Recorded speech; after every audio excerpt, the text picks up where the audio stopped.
নমস্কাৰ শ্ৰদ্ধাৰ দৰ্শকসকল লগতে অসম অপ্ৰাদেশিকৃত বঞ্চিত ড্ৰপ আউট শিক্ষক শিক্ষয়িত্ৰী শিক্ষাগুৰুসকল আজিৰ এই ভিডিঅ'টোৰ আলোচ্য বিষয় হৈছে শিক্ষকসকলৰ আন্দোলন প্ৰতিবাদ চৰকাৰ বাজেট আৰু এটা কমেণ্টৰ ওপৰত কিছু আলোচনা কৰিম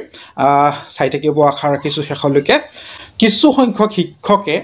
এই বাজেট চলিত অৱস্থাত আন্দোলন ঘোষণাৰ বাবে কমেণ্টত জনাই আছে তো এই সম্পৰ্কে কিছু কথা কওঁ আগতে প্ৰতিবাদ যিখিনি হৈছে 2023 চনৰ 4 ডিচেম্বৰৰ পৰা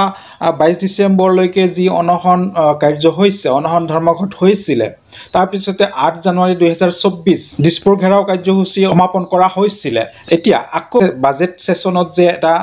আন্দোলনৰ কাৰ্যসূচী ল'ব ইয়াত কিছু জটিলতা আছে সেইখিনি হয়তো আমাৰ নিচিনা সাধাৰণ শিক্ষকসকল বুজি নাপাব কিন্তু কেন্দ্ৰীয় নেতৃত্ববৰ্গই কিন্তু ভালদৰে বুজি পায় আৰু সেই কাৰণেই কিবা এটা অসুবিধা আছে যাৰ কাৰণে নেকি আন্দোলন ঘোষণা কৰা নাই আৰু আন্দোলন কৰি এই বাজেট সেশনত আন্দোলন কৰি যে কিবা এটা ভাল ফল পোৱা যাব তাৰ কিন্তু আশা কৰিব নোৱাৰি কাৰণ যদি চৰকাৰৰ মনটো আছে কণ্টো কৰিব পাৰে এনেকুৱা নহয় যে আমাৰ অপ্ৰাদেশিকৃত শিক্ষকসকলৰ কথা পাহৰি গৈছে চৰকাৰে প্ৰতিটো দল সংগঠনৰ খবৰ ৰাখে প্ৰতিটো বিষয় জানে প্ৰতিটো সংগঠনে আজি যে আন্দোলন প্ৰতিবাদ অনশন কৰি আছে পেঞ্চনাৰসকলে কৰ্মচাৰী পৰিষদে কি কৰি আছে NPS বাতিলৰ কাৰণে লাগি আছে এই সকলোবিলাক জানে আজি ৰান্ধনীৰ পৰা অংগনবাড়ী ৱাৰ্কাৰ হেল্পাৰৰ পৰা যিমান সংগঠনে প্ৰতিবাদ জনাই আছে আন্দোলন ধৰ্মঘট অনশন কৰি আছে গোটেইখিনি জ্ঞাত চৰকাৰে কিন্তু গুৰুত্বহে দিয়া নাই এইটোহে আচল কথা গুৰুত্ব যদি দিয়ে যদি আগতে ক'লো মই যদি মনটো আছে কণ্ট্ৰল কৰিব পাৰিব চৰকাৰে ইচ্ছা কৰিলে আমাৰ আন্দোলনৰ প্ৰয়োজন নাই 4 ডিচেম্বৰৰ পৰা 22 ডিচেম্বৰ অনশন হৈছে 22 তাৰিখে যি সমাৱেশ হৈছিল সচলত শিক্ষকসকলৰ 8 তাৰিখে দিছপুৰ ঘেৰাও কাৰ্যসূচীটো এইবিলাক নিশ্চয় হাইলাইট হৈছে নিশ্চয় এটো কিন্তু বাৰকৈ প্ৰভাৱ পৰিছে চৰকাৰৰ ওপৰত কাৰণ খুবেই হাইলাইট হৈছে দিছপুৰ ঘেৰাও নিচিনা কাৰ্যসূচী লাগিলে 200-300 শিক্ষকেই হওক যি এটা পৰিস্থিতি হৈছিল সেই মুহূৰ্তত আৰু লাইভ চলি আছিল গোটেইখিনি জানে এটা দিছপুৰ মন্ত্ৰী কলনীত হুমাই যোৱাৰ নিচিনা এটা দলে বলে হুমাই যোৱাৰ নিচিনা এটা আসলতে কিন্তু 144 জাৰি কৰিব পাৰিলেহেঁতেন হে কৰা নাই এটো খুবেই হাইলাইট হৈছে মন্ত্ৰী বিধায়ক বা চৰকাৰে কিন্তু ভালদৰে জানে যে আমাৰ অপ্ৰাদেশিকৃত শিক্ষক আছে শিক্ষয়িত্ৰী আছে মনত আছে কাৰণেতো বিপৰীত কাৰ্যবিলাক কৰি আছে মিড ডে মিল কিয় বন্ধ কৰি আছে ইউনিফৰ্ম কিয় বন্ধ কৰি আছে এটাই পৰিকল্পনা লাহে লাহে শেষ হওক পাহৰি যোৱা নাই চৰকাৰে যদি চৰকাৰৰ মনটো আছে কণ্ট্ৰল কৰিব পাৰে আমাৰ কাৰণে যিখিনি আন্দোলন হৈছে মই ভাবো যথেষ্ট আৰু ইতিমধ্যে অজন্তা বাইদেউ বিত্তমন্ত্ৰী ডাঙৰীয়ানীয়ে প্ৰায় এমাহ আগতেই ঘোষণা কৰিছে যে এই বাজেটখনত সকলো শ্ৰেণীৰ নাগৰিকেই সুবিধা পাব সকলোকে সাঙুৰি লোৱা হৈছে না জানো এতিয়া অপ্ৰাদেশিকৃত শিক্ষক শিক্ষয়িত্ৰীসকলক সাঙুৰিছে নে নাই সেইটো মানে এন্ধাৰ ঘৰৰ সাপ দেখা নাযায় এটা সন্দিহান অৱস্থাত আছো এই বাজেট চলিত অৱস্থাত আন্দোলন কৰি যে সফল হোৱা যাব হেয়া কিন্তু মনে নধৰে কিয়নো আজি এমাহ ডেৰ মাহ আগতেই বাজেটৰ কামবিলাক লিপিবদ্ধ পৰিকল্পিতভাৱে সেইবিলাক কিন্তু সজাই পৰাই ৰেডি কৰি থৈছে যদি আমাৰ প্ৰতি দয়া আছে নিশ্চয় কিবা এটা আঁচনিভুক্ত বা কিবা এটা লামচাম যদি ইচ্ছা আছে নিশ্চয় কৰি থৈছে অহা কাইলৈ বুজিব পৰা যাব আৰু এটা ডাঙৰ কথা বিৰোধী পক্ষ অৰ্থাৎ কংগ্ৰেছ AIUDF বা অন্য দলৰ যিবিলাক বিধায়ক আছে নেতা আছে তেওঁলোকেও কিন্তু মুখ্যমন্ত্ৰীৰ লগত বিজেপিৰ মন্ত্ৰীসকলৰ লগত আমাৰ কংগ্ৰেছী নেতাসকলৰ এটা ঘনিষ্ঠ সম্পৰ্ক আছে তো এই ঘনিষ্ঠ সম্পৰ্কটো নষ্ট কৰিব নোখোজে আমাৰ কথাবিলাক আৰু মিছামিছি উঠাই দি কিয় মানে অপ্ৰিয় হ'ব এও কিন্তু বাস্তৱ সত্য বহু কংগ্ৰেছী নেতা বিজেপিৰ লগত ঘনিষ্ঠ সম্পৰ্ক ৰক্ষা কৰে UDF কৰে এইটো কিন্তু অপ্ৰিয় সত্য তো এনে স্থলত আমাৰ কথা নুলিয়ায় কোনো বিৰোধীও নুলিয়ায় যদিও বাহিৰত লেকচাৰ মাৰে সদনত গ'লে মুখত পিঠা ভৰাই দিয়ে বিধায়কসকল